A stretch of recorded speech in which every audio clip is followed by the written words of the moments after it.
So this is what the front garden looks like. You'll have to excuse the traffic sounds, but we've got a lot going on over here and a lot of stuff that is very, very overgrown and needs a good trim. We've got some Russian sage right here, and I've already cleaned this up a ton. The plant was like 4 times bigger than this, but I think I'm going to go ahead and shorten these remaining branches here and allow them to regrow. The Russian sage just gets so tall and really is kind of like invasive, takes over. Something I did not know until this year. I planted it last year and I've noticed that it started sending up roots and new branches like all the way over here, over there, all kinds of stuff. We've got my hydrangea plants. I've got a hydrangea there and then another one here. And then a third one right here. We've got these beautiful variegated bushes in between that I absolutely love. These are like my favorite, but as you can see, they are wildly overgrown and desperately need to be pruned and shaped. So I'm gonna go ahead and do that. I'm also not loving the butterfly bushes. I'm gonna go ahead and deadhead a lot of these that are all brown and just leave the ones that still have the purple blooms on them. See that little butterfly right there? They're loving it. So I'm hesitant to take it out because the butterflies love it so much and I love seeing them around, but I don't like the purple and yellow together. I did put yellow in the hanging baskets up here. So you can kind of see all that yellow pouring out, and those should get really big. They were just planted a few weeks ago. There's some yellow, red, and green in each of those. And I really like how they look. So I don't know if it's the yellow that's the problem down here, or the purple, or just the combination of the yellow and purple together, but part of it is like not jiving with me. Here is what the other sage plant looked like before I trimmed it. I mean, just the flowering is absolutely stunning. Like, look at these purple blooms. They're so dainty and elegant and feminine and beautiful. The plant smells absolutely divine. But it just grows like crazy. Like, this has no shape at all. It's just kind of like going everywhere, flopping everywhere. And I just did a hard trim back on both of my Russian sages probably a month and a half ago. So this thing just grows like crazy. I also did a trim back on all of this last month, or probably, no, I think it was only like 2 weeks ago. I'm just not watering this enough, to be honest, but usually these are covered in beautiful light pink blooms with a dark pink center, and they're really pretty. Definitely the most beautiful thing early in the season that we have. And then these butterfly bushes and then the coneflower do not grow in until much later in the season, whereas the dianthus are one of the first things to bloom, which is really nice.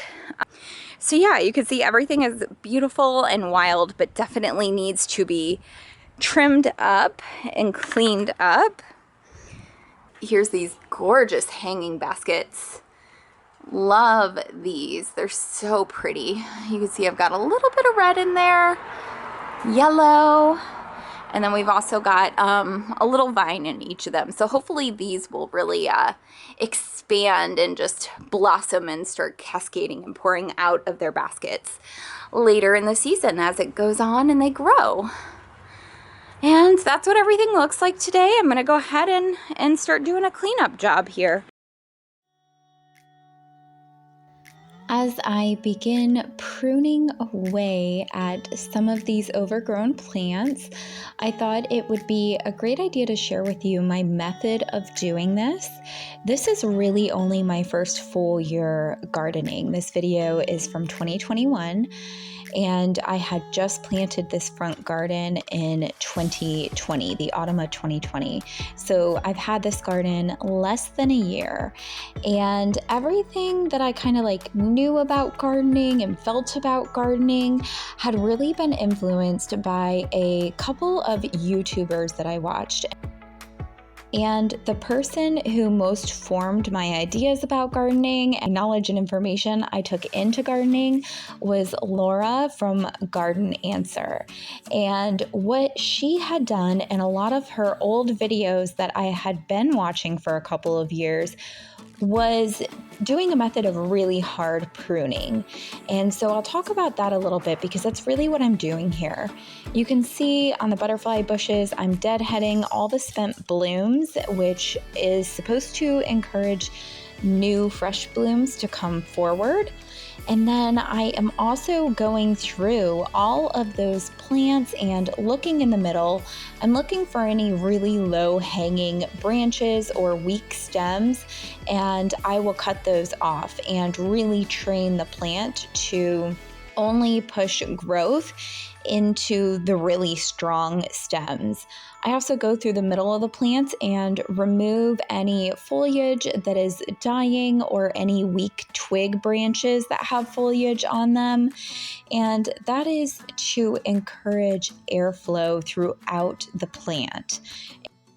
Really wanting to make sure that the inside of the plant has a lot of airflow because that helps prevent different fungal diseases and pests, as well as trimming the low-hanging branches too. That's another thing that can help prevent different bacterias and fungal things from going from the ground up, and can also help reduce pest pressure because they don't have as easy of access to get straight onto those blooms or any sappy bits of different varieties of flowers. So that's kind of what I'm going with here.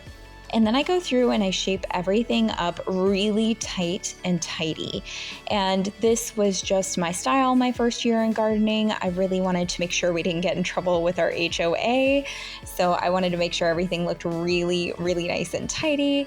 And the longer I have this garden, the less I adhere to that strict idea of what my front garden needs to look like. It is totally wild this year, and I'm absolutely in love with it. And our HOA, knock on wood, has not said anything about it yet. So definitely letting this grow more wild as time continues and as I become a more experienced gardener and form my own ideas about how I want to go about maintaining my various plants.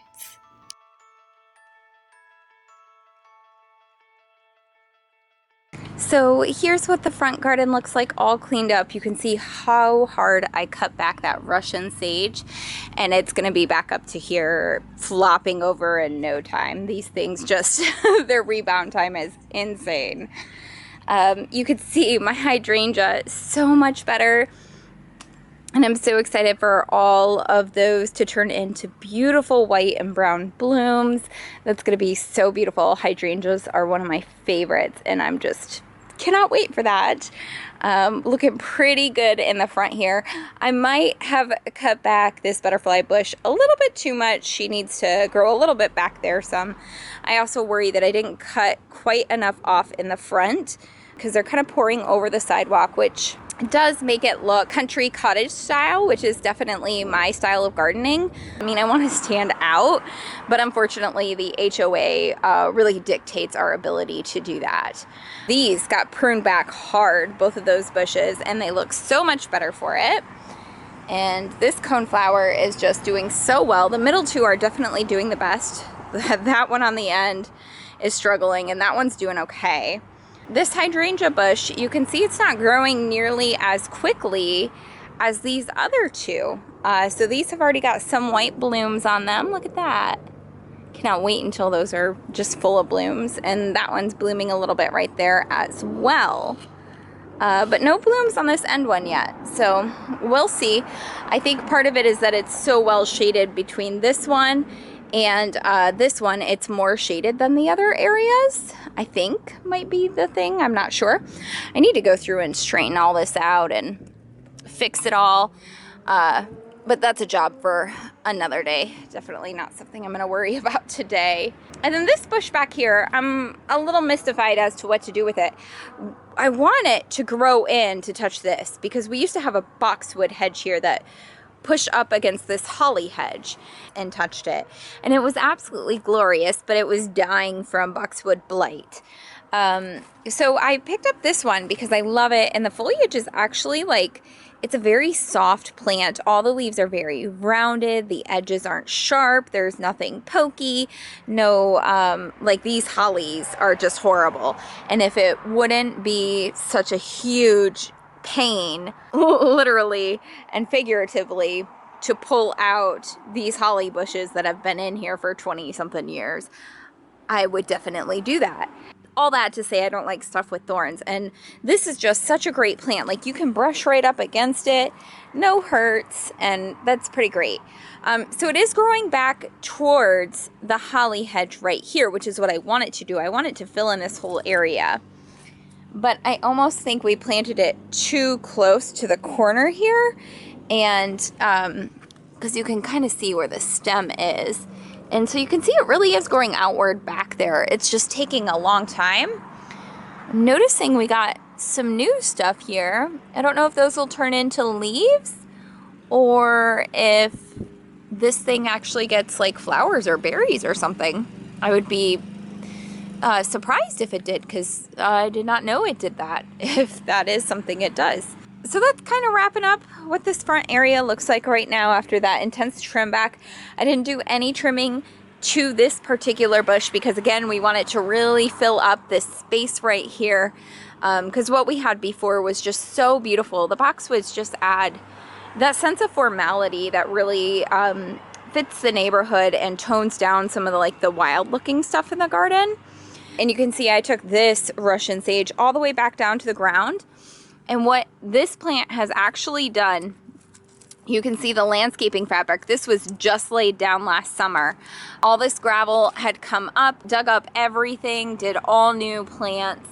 It did all new stones and landscaping fabric. And this Russian sage, you see this bump right here where it's showing, it popped up through there. That's all roots from this. It's torn up right here too. It actually grew up and poked through that landscaping fabric, more of this Russian sage. And it also came all the way over here where my coneflower is and had some Russian sage growing up here. So the roots are just traveling down under and poking up everywhere that they can. So I don't know long term if this is actually a good idea for the garden. I'm gonna have to do some research on it. I love the plant though, I really do.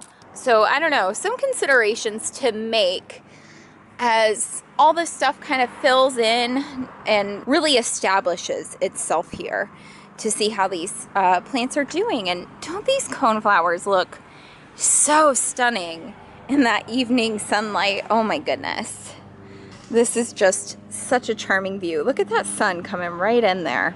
Look at that. I love all the sunspots on the camera. That is just beautiful. And then it all disappears when you go into the shade. Pretty cool. Give it a thumbs up, leave me a comment down below. Again, I'm sorry for all the traffic noises in the background, but this is what it looks like when you have a suburban garden. So yeah, thanks for joining me today, folks. Bye.